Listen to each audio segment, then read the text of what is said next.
మహాభారతం మహాభారతం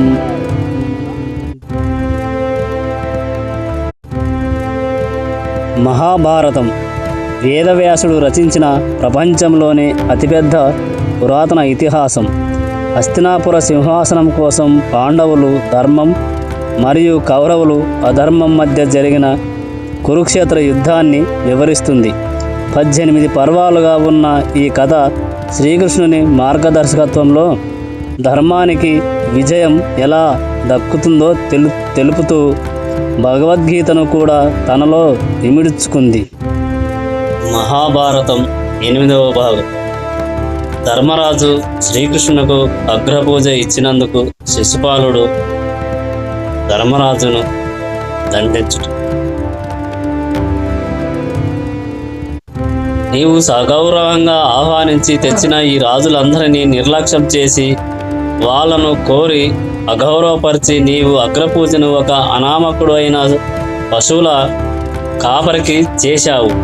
కృష్ణుడి తండ్రి వసుదేవుడు ఉగ్రసేనుడి సేవకుడు. అతడు రాజవంశానికి చెందినవాడు కాదు. దేవకీ కొడుకైన శ్రీకృష్ణుడి పట్ల నీ పక్షపాత బుద్ధిని ప్రదర్శించడానికి ఇదా కాలం, స్థానం. పాండురాజు కుమారులు చేయదగిన పని ఇది. ఓ పాండురాజ పుత్రులారా, మీరు రాజ్యసభలను నడిపించడంలో శిక్షణ లేని వాళ్ళు. ఈ ముసలి భీష్ముడు తెలివి తక్కువగా సలహా ఇచ్చి మిమ్మల్ని మూడులుగా మార్చాడు. కృష్ణుడు రాజైన కాడే. ఓ ఈ యుధిష్ఠిరా, ఈ గొప్ప రాజ్యసభ మధ్యలో నీచుడైన కృష్ణుడికి నీవు అగ్రపూజ చేయడానికి ఎలా సాహసించావు? వయసులో పెద్దవాడనే ఘనత ఇతడికి లేదు. నీకు తెల్ల వెంట్రుకల యందు గౌరవం ఉంటే ఈ కృష్ణుడి తండ్రి బతికే ఉన్నాడు కదా. కృష్ణుడు నీకు గురువు అనుకున్నా నీ గురువైన ద్రోణుడు ఈ సభలోనే ఉన్నాడు. యజ్ఞాలు చేయడంలో నేర్పరివని ఆ కృష్ణుణ్ణి పూజించావా? గురువైన వ్యాసుడు కూడా ఇక్కడే ఉన్నాడే. నీవు నీ కుటుంబ పెద్ద అయిన భీష్ముణ్ణి పూజించినా కొంత బాగుండేది. అతడికి ముసలితనపు స్వల్ప బుద్ధులున్నా నీ కుటుంబంలో వయసులో పెద్దవాడనే ఘనత అతడికి ఉంది. నీ కుటుంబ గురువైన కృపాచార్యులు కూడా ఇక్కడే ఉన్నాడు. ఈ సందర్భంగా ఆ పశువుల కాపరికి అగ్రపూజ ఎలా చేశావు? మహావీరుడు సకల శాస్త్ర పారంగతుడు అశ్వత్థామ కూడా ఇక్కడే ఉన్నాడు. ఆయన్ను మరచి ఈ శ్రీకృష్ణుడిని ఎందుకు ఎన్నుకున్నావు? ఇంకా ఇక్కడకు వచ్చిన రాజుల్లో దుర్యోధనుడు కూడా ఉన్నాడు. పరశురాముడి శిష్యుడైన కర్ణుడు ఉన్నాడు. ఈ కర్ణుడే కదా ఒక్కడే జరాసంధుడితో యుద్ధం చేసి ఓడించాడే. చిన్నపిల్లల తరహా పక్షపాత బుద్ధిని కనబరిచి కర్ణుని వదిలి కృష్ణుడికి అగ్రపూజ చేశావు. కృష్ణుడు రాజు కాదు, వీరుడు కాదు, చదువు లేదు. అతడు కేవలం ఒక నీచ పశువుల కాపరి. అగ్రపూజ పేరుతో మమ్మల్ని అందరినీ అవమానించావు. ఓ రాజులారా, ఈ యుధిష్ఠరుడు చక్రవర్తి అయి ఉండటానికి అతడి వల్ల భయంతో మనం సమ్మతించలేదు. అతడు శత్రువైనా మిత్రుడైనా మాకంత లక్ష్యం లేదు. కానీ ప్రజలందరూ ఇతన్ని గురించి న్యాయ ప్రభువన్న ప్రేలాపన విని ధర్మాన్ని నిలబడటానికి అతడు తగునని మనం సమ్మతించాం. ఇప్పుడే యుధిష్ఠరుడు అనగా ధర్మరాజు. యుధిష్ఠరుడు మనలందరినీ న్యాయము ధర్మము అని పలుకుతూ ఇలా నీచపరిచాడు. జరాసంధుణ్ణి అన్యాయంగా చంపిన ఈ శ్రీకృష్ణుడికి మర్యాద చేసి అగ్రపూజ చేయడంలో ఈ యుధిష్ఠరుడికి నీతి ధర్మం ఎలా ఉపయోగపడ్డాయి? ఇక్కడి నుంచి మీరంతా యుధిష్ఠరుణ్ణి అధర్మరాజు అని పలుకుతుండాలి. ఓ ఈ కృష్ణ, తప్పు మార్గంలో పాండవులను నడిపించిన నీకు వారు తగని మర్యాదలు చేసినా పుచ్చుకోవడానికి నీకు సిగ్గు లేకపోయింది. నిన్ను నీవు మరచిపోయావా లేక సమాచారాలు మరచావా?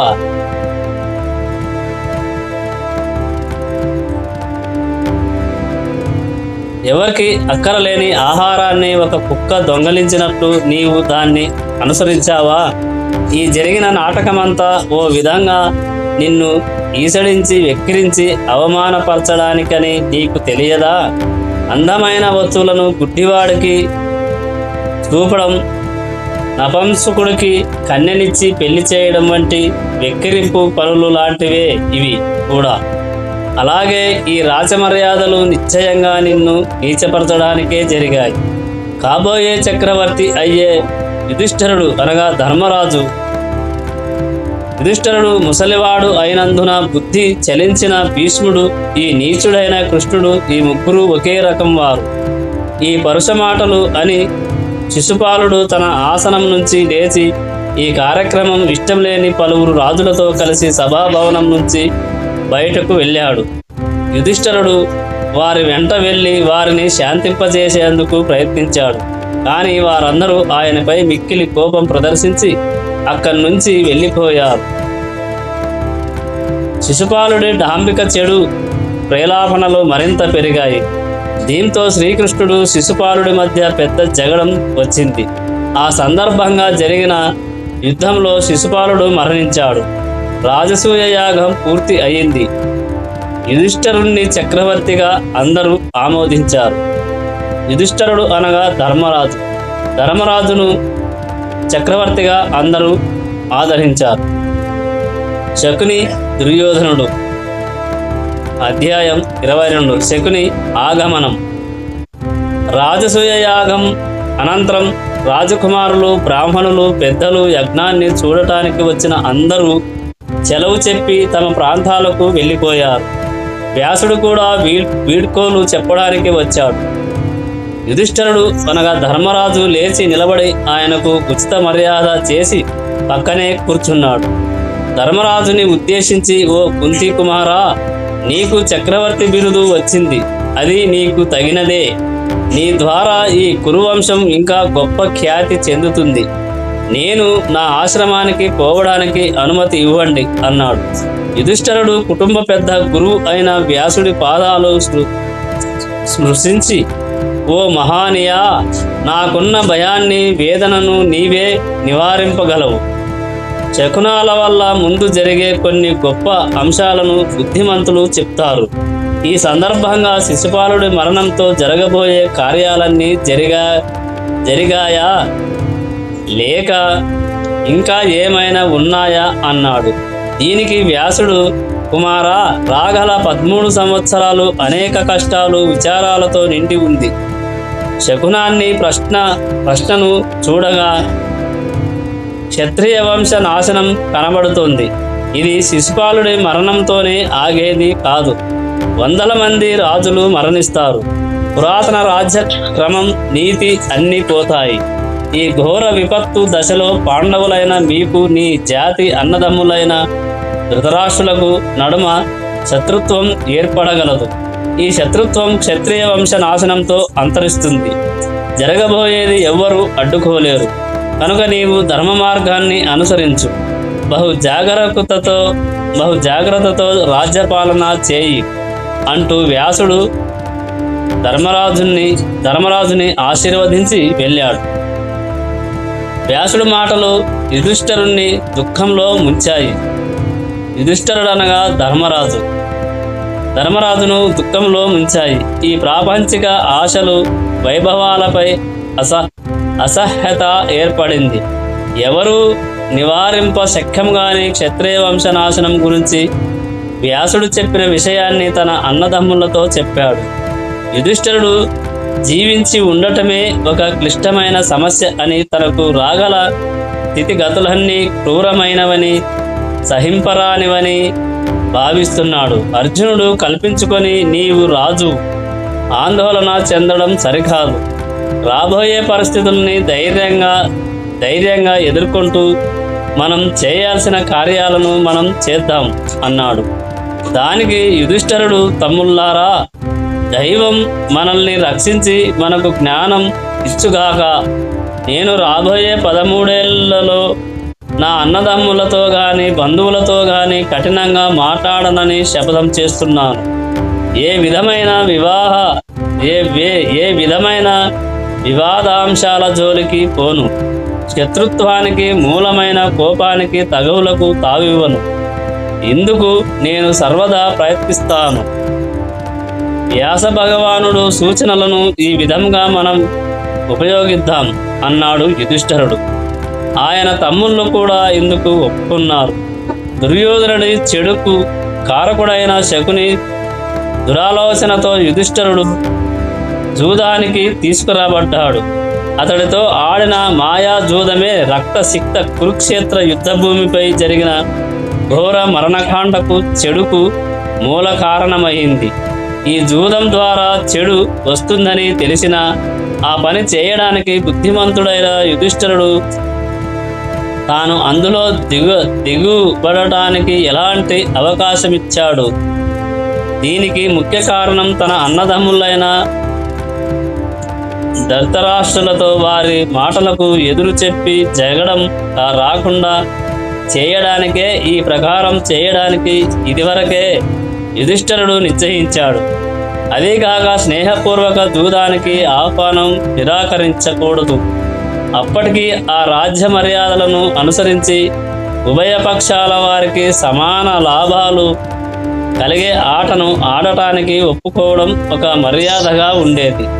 అందరి మంచి సంపాదించాలనే ఆశతో యుధిష్ఠిరుడు దేనివల్లనైతే శత్రుత్వం మరణం కాగలదో అలాంటి విషబీజాలు నాటడానికి అవకాశమిచ్చాడు. ఎంత మంచి కార్యమైనా చేయడానికి మనం చేసే ప్రయత్నాలు దైవ సహాయం లేనిదే వృధా అవుతాయని పై దాని వల్ల తెలుసుకోగలుగుతాం. మన బుద్ధి ఎంత గొప్పదైనా దురదృష్టానికి ఎదురు తిరగలేదు. మన అదృష్టమే బాగుంటే బుద్ధి తక్కువైనా మనకు మేలే జరుగుతుంది. యుధిష్ఠిరుడు ఎలాగైనా తగవు రాకుండా ప్రయత్నిస్తుండగా రాజసూయ యాగ సమయంలో ఇంద్రప్రస్థపురంలో తాను చూసిన వైభవం, వారి సంపద తలచుకొని దుర్యోధనుడు ఈర్ష్య ద్వేషాన్ని నింపుకున్నాడు. యుధిష్ఠిరుని కార్యాలయంలో గొప్ప చేతి పనితనం, అలంకారాలు, అద్దాలతో నిర్మాణమైన తలుపులు, ద్వారాలు, ఇతర అందమైన పరికరాలు చూశాడు. అదీగాక పాండవులతో సఖ్యత కోసం వచ్చిన రాజులందరూ కుతూహలంలో ఉండటం దుర్యోధనుడు గమనించాడు. తీవ్ర విచారగ్రస్తుడయ్యాడు. తన పక్కనే ఉండి తనతో మాట్లాడుతున్న శకుని మామనే గమనించలేనంత విచారంలో మునిగిపోయాడు. దీన్ని గమనించిన శకుని, ఓ ఈ దుర్యోధన, నీవెందుకు నిట్టూర్చుతున్నావు? విచారంతో ఎందుకు చీకాకు పడుతున్నావు అన్నాడు. దుర్యోధనుడు అందుకొని తన అన్నదమ్ములతో ఉన్న యుధిష్ఠిరుడు దైవరాజు అయిన ఇంద్రుడిలా ఉన్నాడు. రాజసూయానికి వచ్చిన సభీకులందరి మధ్య శిశుపాలుడు హతుడయ్యాడు. వచ్చిన రాజుల్లో ఒక్కడు ముందుకొచ్చి ఆ అన్యాయానికి ప్రతిఘటన చేయకపోయారు. వర్తకం వల్ల జీవించే వైద్యుల మాదిరి ఆ యాగానికి వచ్చిన వారంతా యుధిష్ఠిరుడి దయ సంపాదించడం కోసం వారి మాన మర్యాదలను, ధనాన్ని, రత్న సరుకులను కూడా అతడికి ఇచ్చేశారు. ఇవన్నీ కళ్ళార చూసిన నేను విచారించక ఎలా ఉంటాను? ఇంకా జీవించడం వల్ల ఏం ప్రయోజనం? శకుని అందుకొని, ఓ దుర్యోధన, పాండవులు నీ అన్నదమ్ములు. వారి సంపదను చూసి నీవు అసూయపడటం మంచిది కాదు. వారు తమకు వంశపారంపర్యంగా వచ్చిన వస్తువును ఐశ్వర్యాలను అనుభవిస్తున్నారు. వారి బలాన్ని, సౌఖ్యాన్ని నీ బలం, సౌఖ్యం తగ్గించలేవు. నీ అన్నదమ్ములు, బంధువులు నీ అండన ఉన్నారు. వారు నీ ఆజ్ఞను పాటిస్తున్నారు. ద్రోణుడు, అశ్వత్థామ, కర్ణుడు నీ పక్షాన ఉన్నారు. భీష్ముడు, కృపుడు, జయద్రుధుడు, సోమదత్త, నేను నీ వెనక ఉన్నాను. నీకెందుకు విచారము? ఈ ప్రపంచాన్నంతటినీ నీవు జయిస్తావు. విచారపడకు అన్నాడు శకునుడు. దుర్యోధనుడు శకుని ఉద్దేశించి, ఓ శకుని, నీకు అండగా నిలిచిన వారు చాలామంది ఉన్నారని నాకు తెలుసు. మనం పాండవులపై యుద్ధానికి వెళ్ళి వారిని ఎందుకు తరిమివేయలేము అన్నాడు. అలా కాదు, అది అంత తేలికైన కార్యక్రమం కాదు. కానీ యుధిష్ఠరుడు అనగా ధర్మరాజు, యుధిష్ఠిరుణ్ణి ఇంద్రప్రస్థపురం నుంచి తరిమేసే మార్గం నాకు తెలుసు అన్నాడు శకుని. దీంతో దుర్యోధనుడి కళ్ళు ఒక్కసారిగా మెరిశాయి. శకుని మామ, పాండవులను జయించగలమా? ఏమిటి నీ వ్యూహం అన్నాడు. దుర్యోధనుడు శకుని అందుకొని, యుధిష్ఠరుడు ద్యూత ప్రియుడు, కానీ అందులో సులువులు ఎత్తులు మోసాలు తెలిసినవాడు కాదు. అందువల్ల తనకంటే తెలివైన వాళ్లకు అందులో జయం కలుగుతుందని కూడా ఎరగడు. మనం అతన్ని ఆటకు పిలిస్తే క్షత్రియ మర్యాదను అనుసరించి ఒప్పుకోక తప్పదు. నేను జూద ఆటలో సులువుగా మోసాలు బాగా తెలిసిన వాణ్ణి. నేను నీకు ప్రతినిధిగా ఉంటాను. నాకెదురుగా యుధిష్ఠరుడు ఒక చిన్న పిల్లాడిలా అతడు ఆడుతూ నిస్సహాయుడవుతాడు. అతని రాజ్యం ధనం నీ కోసం రక్తపాతం లేకుండా రాబడతాను అన్నాడు శకుని.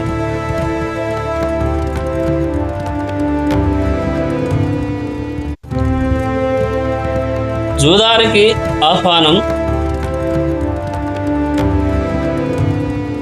దుర్యోధనుడు శకుని ధృతరాష్ట్రుని వద్దకు వెళ్ళారు. శకుని సంభాషణలోకి దిగాడు. ఓ రాజా, దుర్యోధనుడు విచారంలోనూ ఆందోళనలోనూ పాలిపోయి ఉన్నాడు. అతడు అంత విచారంలో మునిగి ఉంటే మీరేమీ పట్టించుకోవడం లేదు. మీకు ఎందుకీ విరక్తి అడిగాడు శకుని. ధృతరాష్ట్రుడికి దుర్యోధనుడు అంటే వెర్రి ప్రేమ. దుర్యోధనుణ్ణి కౌగిలించుకున్నాడు. కుమారా, నీవెందుకు నిరాశతో బాధపడతావు? నీవు అనుభవించని సౌఖ్యం ఏముంది? ఈ ప్రపంచమంతా నీ పాదాల వద్దే ఉంది. దేవతల మాదిరి నీ చుట్టూ అన్ని ఆనందాలే ఉన్నాయి. మరి నువ్వెందుకు విచారంతో కుంగిపోవాలి? నీవు వేదాలు, ధనుర్వేదం మొదలైన విద్యలన్నీ గొప్ప గురువుల వద్ద నేర్చుకున్నావు.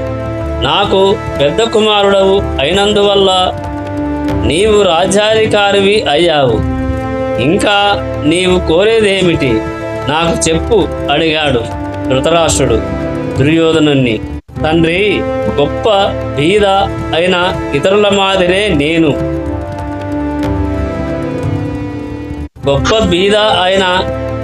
మాదిరే నేను వింటున్నాను. మానాన్ని కప్పుకుంటున్నాను. కానీ నాకీ జీవితం దుస్సహంగా ఉంది. అలాంటి జీవితం వల్ల లాభమేంటి అంటూ తనను మింగేస్తున్న అసహనం పగ ఎలా జీవితంలో నిరాశకు పురిగొల్పుతోందో దానికి కారణాలు తండ్రికి విశదపరిచాడు దుర్యోధనుడు. పాండవుల పట్టణమైన ఇంద్రప్రస్థపురంలో తాను చూసిన సకల ఐశ్వర్యాల గురించి చెప్పాడు. పాండవులు ప్రతిభే తన సర్వస్వం పోయినదాని కంటే ఎక్కువగా విచారాన్ని కలిగిస్తుందని చెప్పాడు. క్షత్రియుడు తనకు ఉన్నదానితోనే తృప్తి చెందడం తగని గుణం. భయం, కనికరం రాజుల గౌరవాన్ని తగ్గిస్తుంది. నా సంపద, ఆనందం నాకేమీ తృప్తినివ్వలేదు. యుధిష్ఠిరుడి సిరి సంపద, ఆనందం నాకున్న దానికంటే హెచ్చుగా ఉంది. ఓ రాజా, పాండవులు బాగా వృద్ధి చెందారు, మనం కుంగిపోయాము అన్నాడు దుర్యోధనుడు. ధృతరాష్ట్రుడు అందుకుంటూ, ప్రియ కుమారా, నీవు నాకు, నా పెద్ద భార్యకు పెద్ద కుమారుడు. ఈ రాజ్యానికి, మన గొప్ప వంశకీర్తికి కూడా నీవే వారసుడవు. పాండవులపై నీవు పగ పెట్టుకోవద్దు. దగ్గర బంధువుల పట్ల, అందులోనూ నిరపరాధులైన వారి పట్ల వైరం వల్ల విచారము, మరణం కలుగుతాయి. అమాయకుడైన యుధిష్ఠిరుణ్ణి ఎందుకు ద్వేషిస్తావు? నాకు చెప్పు, అతడి ప్రతిభ మనది కాదా? మన స్నేహితులే వారి స్నేహితులు.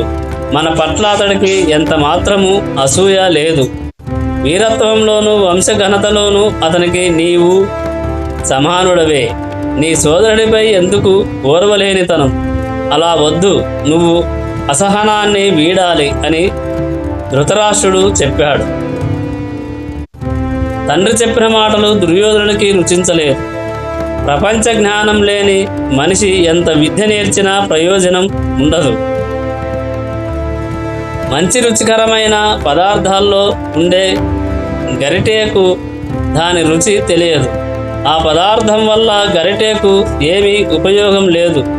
మీరు రాజకీయం, రాజ్యపాలన శాస్త్రాలే నేర్చుకున్నారు కానీ రాజకీయ బుద్ధి లేదు. మీరు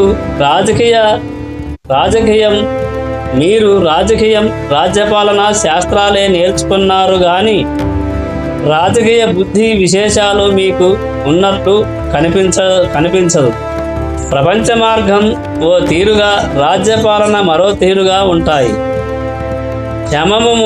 శమము, సంతుష్టి ఈ రెండు సామాన్య మానవుడి గుణాలే, కానీ రాజులకు సుగుణాలు కావు.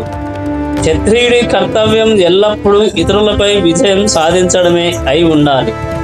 నీతికరమైనదైనా అవినీతికరమైనదైనా రాజు విజయాన్నే కోరుకోవాలి అని బృహస్పతులు వారు చెప్పలేదా అంటూ శాస్త్రోక్తంగా కొన్ని నీతులు, ఉదాహరణలు చెబుతూ నీచ పని గొప్ప పని అన్నట్లు ఊటకించాడు దుర్యోధనుడు. శకుని అందుకొని తాను తయారు చేసిన జూద ప్రక్రియ గురించి యుధిష్ఠిరుణ్ణి ఎలా పిలిచి అందులో అతన్ని పూర్తిగా ఓడించి రక్తపాతం లేకుండా అతని సర్వస్వాన్ని ఎలా సంపాదించవచ్చో వర్ణించి చెప్పాడు. కుంతీ కుమారుణ్ణి జూదమాడటానికి పిలిస్తే చాలు, మిగిలినదంతా నేను చూసుకుంటాను అని శకుని ధృతరాష్ట్రుడికి చెప్పాడు. దుర్యోధనుడు అందుకొని శకుని యుద్ధం లేకుండా పాండవుల సర్వ ఐశ్వర్యాన్ని నా కోసం జయిస్తాడు. మీరు మాత్రం యుధిష్ఠిరుణ్ణి అనగా ధర్మరాజును ద్యూతానికి రావలసిందిగా పిలువు అన్నాడు. ద్యూతమనగా జూదం. ధృతరాష్ట్రుడు ఆందోళన చెందుతూ, మీ ఆలోచన సక్రమంగా లేదు. దీన్ని గురించి మనం విదురుణ్ణి అడుగుదాము, అతడు సరైన సలహా ఇస్తాడు అన్నాడు. కానీ దుర్యోధనుడు విదురుడి సలహా తీసుకోవడానికి ఒప్పుకోలేదు. విదురుడు అర్థం లేని సామాన్య నీతులు చెప్తాడు. అది మన కార్యానికి ఉపయోగపడదు. రాజుల లక్ష్యం గ్రంథాల్లో ఉన్న ఉపదేశాలు మంచి సూత్రాల వల్ల ఉండకూడదు. రాజుల లక్ష్యం కొంచెం కఠోరంగా ఉంటే కార్యాలు కొనసాగుతాయి. అదీగాక విదురుడికి నేనంటే ఇష్టం లేదు. పాండవ పక్షపాతి అతడు. ఈ సంగతి మీకు తెలుసు అన్నాడు దుర్యోధనుడు. ధృతరాష్ట్రుడు ఇలా అన్నాడు. పాండవులు బలవంతులు, వారితో శత్రుత్వం ఉత్తమం కాదు. యూతం ఎప్పుడు వైరానికి దారితీస్తుంది.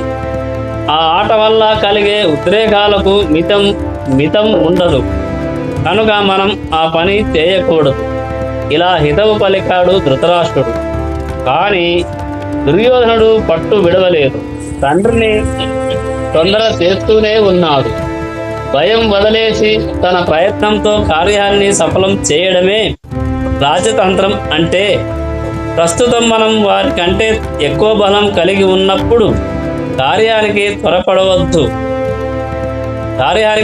త్వరపడొద్దా? అలా చేయడం భవిష్యత్తులో మనకు పనికి వచ్చే మంచి ఆలోచన. గతించిన మంచి తరుణం మళ్ళీ దొరకదు. అదీగాక పాండవులను జూదానికి పిలవడం వారిని హింసించడానికే ఏర్పాటు చేసింది అని ఎలా ఊహించడం? ఈ జూద ప్రక్రియ పురాతనం నుంచి రాజుల ఆనందం కోసం, కాలక్షేపం కోసం ఆడబడుతూనే ఉంది. అలాంటిది మనకు రక్తపాతం లేకుండా ఐశ్వర్యం చేకూరేటప్పుడు అందులో చెడేముంది? నీవు అనుసరించే మార్గమే నాకు నచ్చలేదు. మున్ముందు నీవు పశ్చాత్తాప పడతావు, అది అనివార్యం. నీవు అనుసరించే మార్గమే నాకు నచ్చలేదు. మున్ముందు నీవు పశ్చాత్తాప పడతావు, అది అనివార్యం అన్నాడు శకుని. చివరికి వారిని తన సంభాషణతో ఒప్పించలేక అలసిపోయి తన కుమారుడి పట్టుదలను మాన్పించలేక ధృతరాష్ట్రుడు దానికి సమ్మతించి తన సేవలకు ఆట స్థలం నిర్మించాలని పరమాయించాడు. ఇలా చేసినప్పటికీ ధృతరాష్ట్రుడు విదురుడితో రహస్య మంతనాలు చేయకుండా ఉండలేకపోయాడు. దానికి విదురుడు, ఓ రాజా, ఈ వ్యవహారం నిస్సందేహంగా ఆర్పడానికి వీల్లేని వైరాన్ని ప్రబలం చేసి మానవ నాశనం కలుగజేస్తుంది అన్నాడు. తన కుమారుడు మాటకు ఎదురు మాట్లాడలేని ధృతరాష్ట్రుడు, అదృష్టం మన పక్షాన ఉంటే ఈ ఆట విషమై నాకేమాత్రం భయం లేదు. ఈ ఆట విషయమై నాకేమాత్రం భయం లేదు. ఆ అదృష్టమే మనను వ్యతిరేకిస్తే దానికి మనమేం చేయగలం? నీవు వెళ్ళి నేను పిలిచానని యుధిష్ఠిరుణ్ణి అనగా ధర్మరాజుని జూదానికి పిలువు. దీంతో విదురుడు ఒక ఆహ్వాన పత్రంతో యుధిష్ఠిరుడి వద్దకు వెళ్ళాడు. బుద్ధిబలం చాలని ధృతరాష్ట్రుడు తన కుమారులకు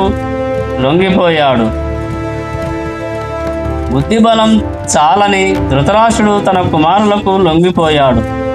జీవితక్రియ ద్వారా రాబోయే ప్రళయం తెలిసి తన కుమారుడిపై అతి ప్రేమకు లొంగిపోయాడు.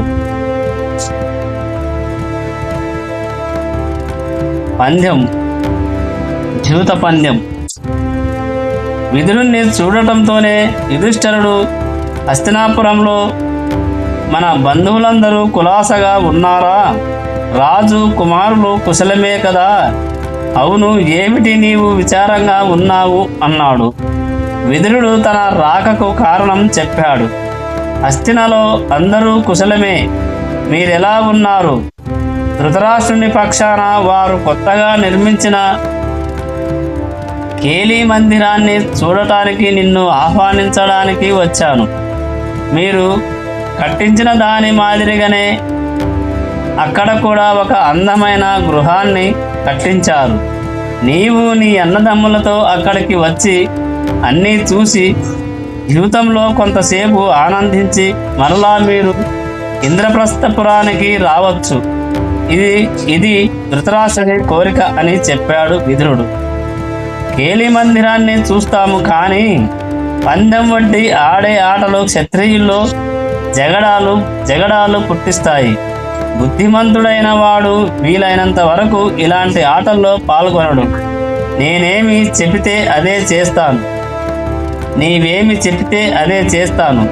నీ సలహా ఏమిటి అని అడిగాడు యుధిష్ఠిరుడు విదురుణ్ణి. జీవితమాడటానికి అన్ని చెడులకు మూలమని అందరికీ తెలిసిందే. అక్కడ ఈ ఊహను వారితో మన్నించడానికి నేను చాలా ప్రయత్నించాను. అయినా రాజు నిన్ను పిలవాల్సిందిగా ఆజ్ఞ జారీ చేశాడు. అందువల్లనే నేను వచ్చాను. నీ ఇష్టం వచ్చినట్లు చేయి అన్నాడు విదురుడు. విదురుడు చెప్పిన ప్రకారం అపాయం సూచిస్తున్న యుధిష్ఠిరుడు తన తమ్ములతోనూ పరివారంతోనూ హస్తినాపురానికి వెళ్ళాడు. బుద్ధిమంతుడైన యుధిష్ఠిరుడు ఎందుకు వారి ఆహ్వానాన్ని అంగీకరించాల్సి వచ్చిందని ప్రశ్నించవచ్చు. దీనికి 3 కారణాలున్నాయి. భోగవాంఛ, జూదం, తాగుడు వీటితో ప్రేరేపించిన వారికి ఈ విషయం తెలిసినా తమ నాశనం కోసం వెళ్తారు. క్షత్రియుల ధర్మం ఒకటుంది. యూతానికి పిలిస్తే అంగీకరించడమే మంచి నడవడికని గౌరవప్రదమైనదనే భావన ఉంది. అలాగే వంశనాశనాన్ని కలుగజేసే తగవులు వస్తాయని ముందుగానే వ్యాసుడు హెచ్చరిక చేశాడు. అయినా యుధిష్ఠిరుడు తాను చేసిన ప్రతిజ్ఞ ప్రకారం నడవదలిచాడు. ధృతరాష్ట్రుడి ఆహ్వానాన్ని నిరాకరించి వారి అసంతృప్తికి కారణం కాకూడదనుకున్నాడు.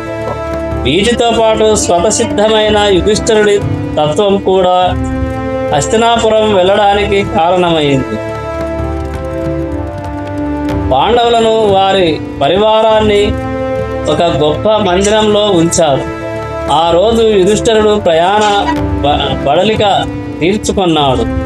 మరునాడు ఉదయం కాలకృత్యాలు తీర్చుకొని ఆటల మందిరానికి వెళ్ళాడు. ఉభయుల మధ్య కుశల ప్రశ్నలు అయ్యాయి. తరువాత ద్యూతమాడటానికి అవసరమైన వస్త్రం తయారుగా పరిచి ఉందని, ఆడటానికి రావాలని శకుని యుధిష్ఠిరుణ్ణి పిలిచాడు. తొలుత యుధిష్ఠిరుడు, ఓ రాజా, జూదమాడటం చెడు సాంప్రదాయం. ఇందులో జయాపజయాలు ఎరుగలేము. పౌరుషం, పరాక్రమం, గొప్పదనంతో ఈ ద్యూతం విజయం పొందలేము.